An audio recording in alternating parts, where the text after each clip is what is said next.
Around 1200 BC, the most connected and advanced civilization the world had ever seen simply stopped existing. It was not one empire that fell, it was everything. Greece, Egypt, Anatolia, Mesopotamia, all the great powers of the age collapsed within a few decades of each other. Thriving cities were burned, trade networks that had operated for centuries went silent, populations vanished, the world went dark. For decades, scholars have been trying to figure out why, and the most honest answer is the usual explanation is wrong. Let me paint you a picture of what the world looked like around 1200 BC. Think of the Mediterranean world as the first great globalized economy. At its center, you had Mycenaean Greece on one side of the sea, and on the other side, the Hittite Empire in what is now Turkey. Further south was Canaan, a place the Bible will later call home to the Israelites, and below that, Egypt. To the east, Mesopotamia, which is modern Iraq. Further east still, Persia and Afghanistan and India, and even China was part of this trading world. They were not just aware of each other, they were economically dependent on each other in ways that look startlingly modern. The key commodity was bronze. Bronze is an alloy of copper and tin. But here is the problem. Copper comes mainly from Cyprus and Crete, while tin comes from Britain, Iberia, Afghanistan, and Anatolia. To make bronze, you need both, which means to make weapons, tools, ships, and everything else your civilization runs on. You need to trade across the entire known world. In this world, location was destiny. The narrow waterway between Europe and Asia, the crossing point that controlled all traffic between the Mediterranean and the Black Sea, was the most valuable piece of real estate on Earth. Whoever controlled it could collect tolls from every ship that passed. That place was called Troy. It was not legendary because of a beautiful woman. It was legendary because controlling it made you fabulously wealthy, and everyone fought over it constantly. Now, what happened around 1200 BC? Something called the Sea People swept through the entire system. We know this from Egyptian records which describe decades of battles against waves of attackers coming from the sea. These people were a mix of pirates and desperate refugees, and they destroyed Mycenaean Greece, wiped out the Hittite Empire, and came close to destroying Egypt before being stopped. But the Sea Peoples were not the cause of the collapse, they were a symptom of it. The prevailing scholarly view today is what is called a perfect storm, earthquakes, climate change, and internal revolts all hitting simultaneously. The climate did get cooler, earthquakes did occur, internal rebellions did happen. But this does not fully explain why these apparently stable, sophisticated civilizations had no resilience to handle what should have been manageable disruptions.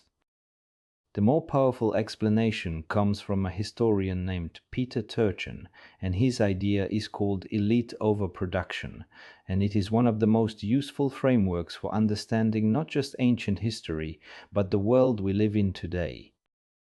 Here is the core idea. Every complex society develops a permanent hereditary elite. These are the people who organize society, coordinate resources, build public works, lead armies. Having them creates real benefits, more organization, more wealth, larger populations. But there is a catch. The elite do not just organize, they also rent-seek. A landlord does not produce food. A landlord owns the land that farmers work and collects a share of the crops. A university does not produce knowledge.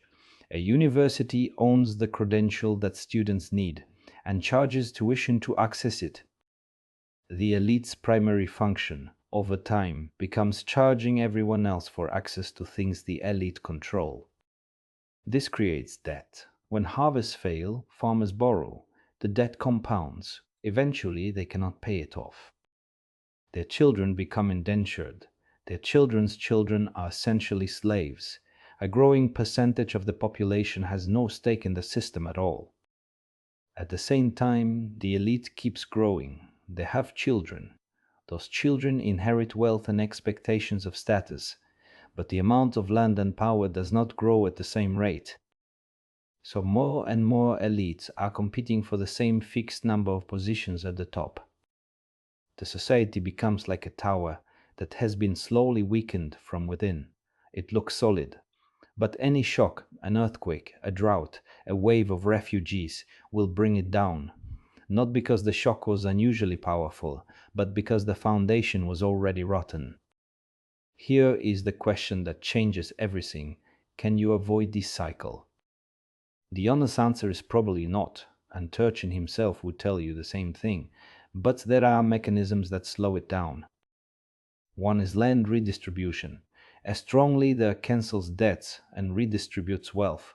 This is what kings throughout history have done to stay in power. Cancel the debts, give people land, free the slaves. Julius Caesar promised it. Muhammad's revolution was built on it. Every populist moment in history is some version of this.